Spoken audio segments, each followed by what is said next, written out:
عباس پالیزدار عضو کمیسیون تحقیق و تفحص از قوه قضاییه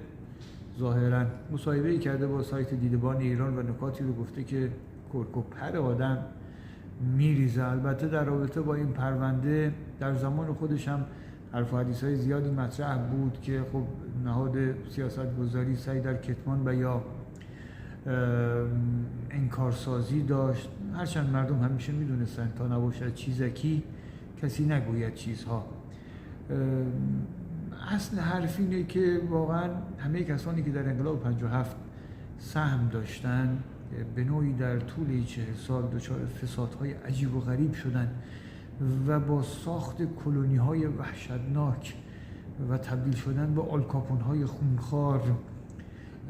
انفال ایرانی رو به یغما و غارت بردن. یک نفر میخواد که به جنگ این اولیگارشی بره،